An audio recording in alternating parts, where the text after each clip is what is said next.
The card on the bottom of the deck is the King of Stones, a horse.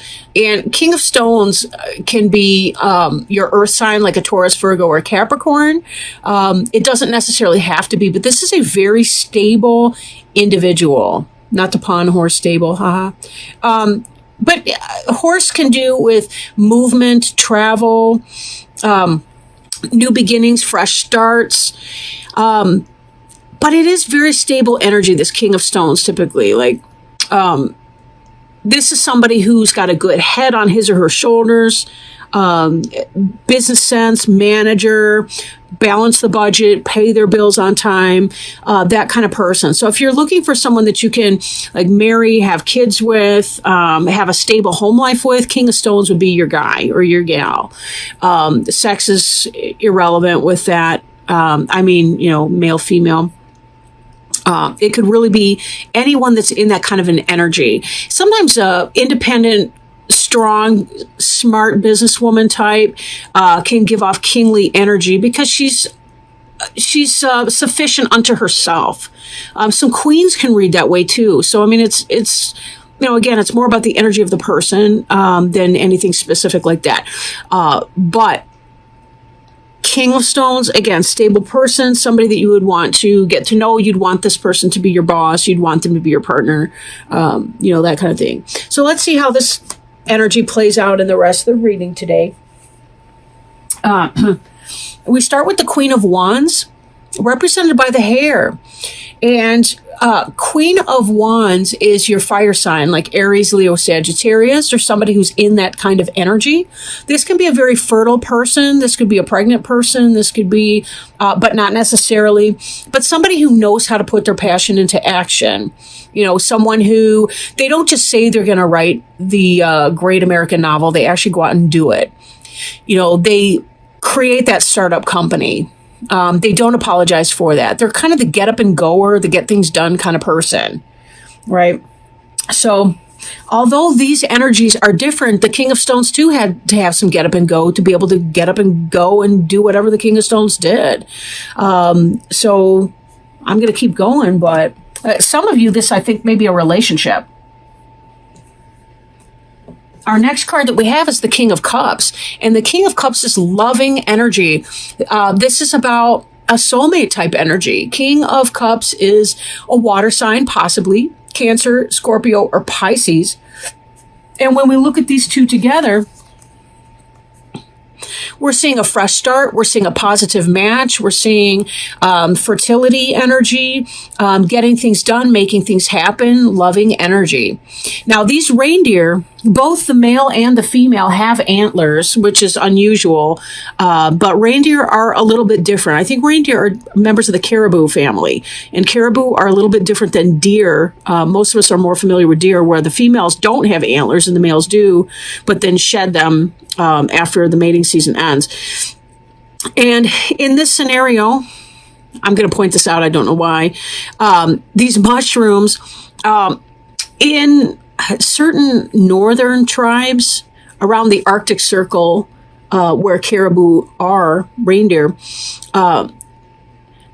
these caribou would eat these mushrooms, and then the shaman would drink the distilled urine from these reindeer, and they were psychedelic mushrooms. They would trip drinking that, and it would send them into these shamanic visions, these journeys. It was a very spiritual trip.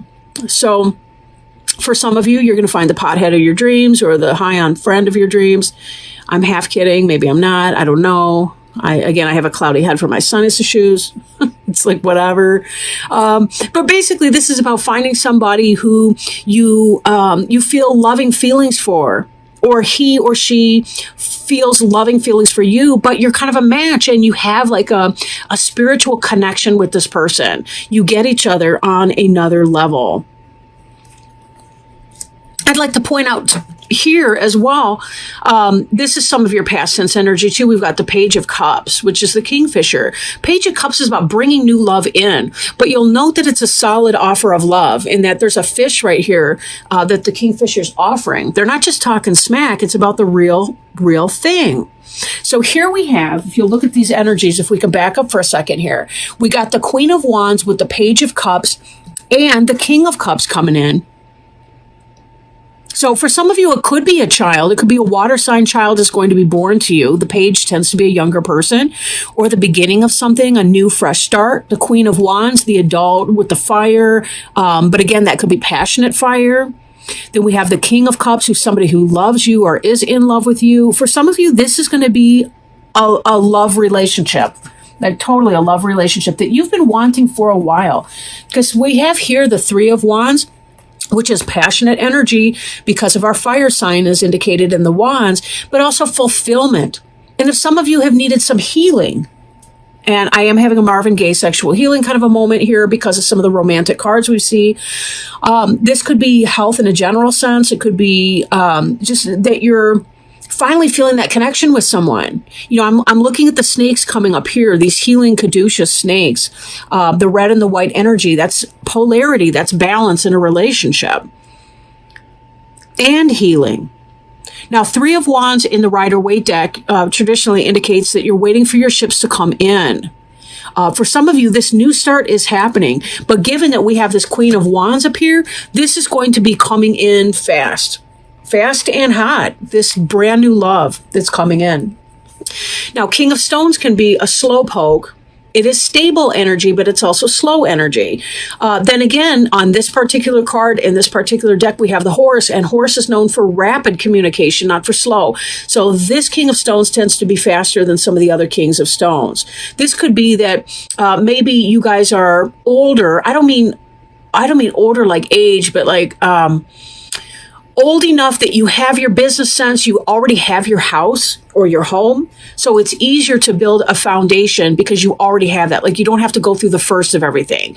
You know, you're not brand new from school, getting your first job and not sure how to do anything. You know, you have skills and you can make them work in a much faster way, because this partnership that you are going to be entering in is a match. I can't tell the male from the female in this one. They look so much alike. You know, be careful it's not a codependent relationship or one that is, in fact, based around drugs, that it's based on something positive. Use your discernment because you may have more than one option. Make your wisest choice for sure. But all of this stuff is indicating really, really happy, happy times.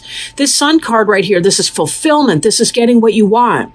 The Sun, again, that could indicate pregnancy, you know, the Page, energy and so forth. It could indicate that for a few of you, not all of you. But Sun is happiness. It's fulfillment. It's getting what you want. And again, we see this fulfillment energy here with this Three of Wands. Getting what you want. For some of you, this is literally the answer to a prayer that you have wanted. And you're following your destiny into making this happening. You're trusting in the universal source that this can happen for you. That this is going to be happening for you. This person's an answer to a prayer. And there's a lot of divine guidance in here. The pole star is the star that we follow, kind of like the North Star. Or in the Southern Hemisphere, it would be the Southern Cross. But we follow the star to get to where we're going. We use it for the purposes of navigation. We wish on a falling star. And we find ourselves being able to, we're being led, like it's like a destiny to something. So for those of you that are feeling like, ugh, it's never going to happen for me, this is not how this is reading at all. This looks really, really great. It looks in your favor. Now we have another energy here, Knight of Stones. This is Earth as well, Taurus, Virgo, Capricorn. Wolf is a traveling dog. Now, we have a primordial wolf down at the bottom. We have a modern wolf up at the top. But the point is, this is about finding your pack, finding your space, your place of belonging. Taurus, I'm so happy for you. Not long ago, you had a reading where it looked like you had gotten a false start with somebody that really didn't have your best interests, some of you. Ugh, I don't know. I think I sprayed the card. Sorry. But I mean, in this, it's about finding your pack. And rejoicing in that, finding happiness in that. This, I can't, I'm looking at this in the background. I think that's a Paleolithic horse, like the kind that would have been drawn on rocks and things. Which brings us back to our friend over here, the stability. This is a new relationship. This is about finding your pack, finding your people, your tribe, so to speak, and moving quickly towards that energy. You're going to meet this person, and you're really, really going to feel everything is just clicking. Boom, boom, boom, boom, boom. Everything's coming into place, and you're going to recognize this person. Now, there's something in here too, as I'm looking at these. Instruction, 10 of arrows, and the shaman. It could be the case that you meet this person in class or through a classmate. Some of you maybe take psychic or intuitive development classes, or maybe you are studying some ancient wisdom. It could have something to do with connecting with your ancestors or your descendants. Well, I guess what I mean by that is, we've got Thanksgiving coming up, and I was picking this up in Aries a lot.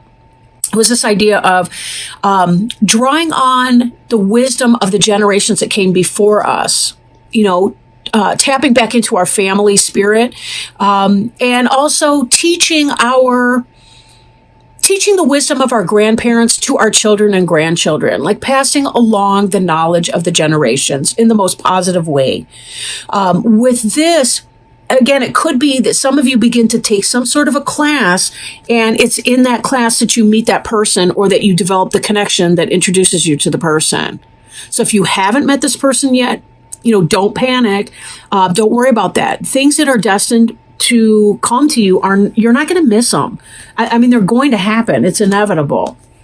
And the shaman is about wisdom. It's about this is kind of like the high priest or the hierophant, I want to say the masculine version, the yang version of the high priestess, but the shaman brings a lot of similar characteristics to the high priestess, in that the shaman's someone who knows how to go within, right?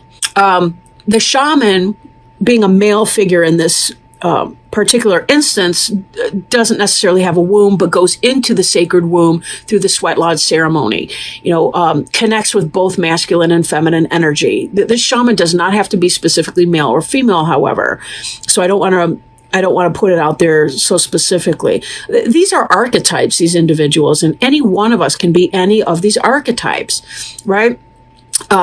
A father can be an excellent mother if that's his role. It's whatever. But the shaman knows intuitively. And that's why I'm saying, when you meet this person, you just know this person is part of your tribe. You're just going to fit.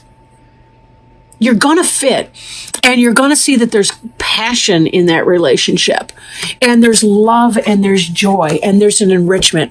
I'm feeling like you're going to be laughing. You're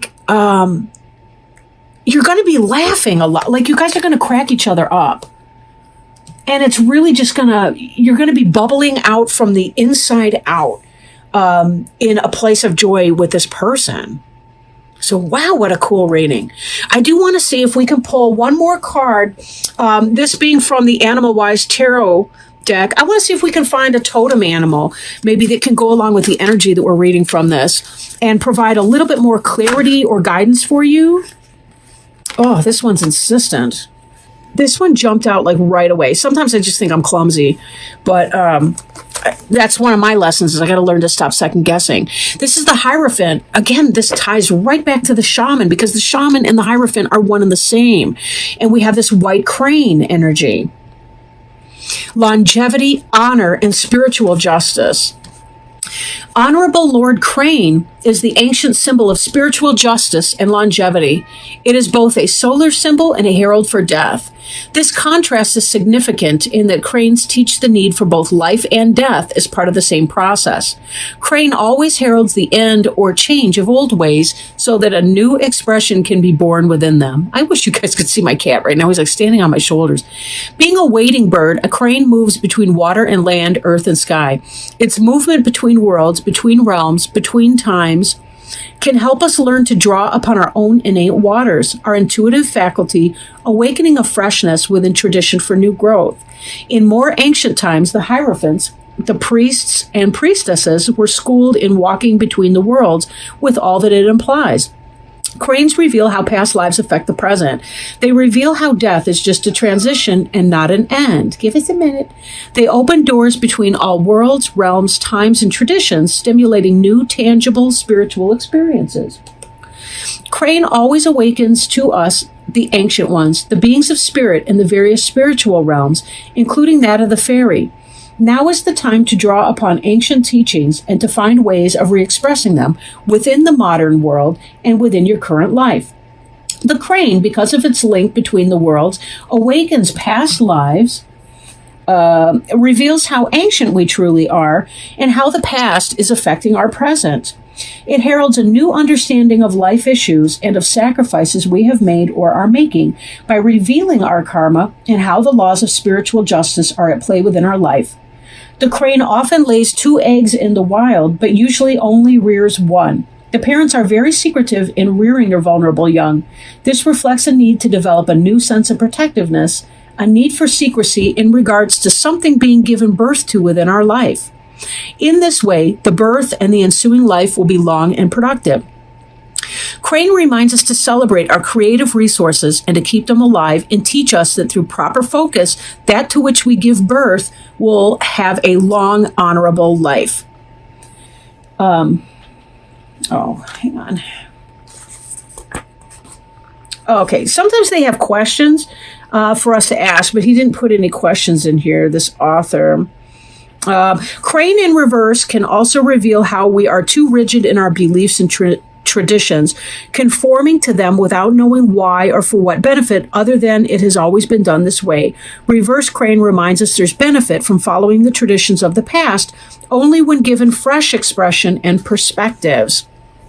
So, again, as we're looking at this kind of energy here, things that we may be given birth to, but seeking instruction, but adapting perhaps our instruction to our current situation, right? It was wonderful how our grandparents and great-grandparents may have done things. Then again, we may need to adapt that. We may need to adapt that recipe. We don't cook with lard in the United States really anymore. So we're going to have to learn how to cook with some other ingredient, that'll give us a similar effect. But whatever that is, just like when you alter a recipe, because of your health needs, low sodium is the way, if you're a heart patient or whatever the case. So, valuable lessons in this, definitely, right? Longevity, honor, and spiritual justice, finding your pack, finding your place of belonging, taking your old messages and adapting them for your new and current situations, finding the love that there is to be had.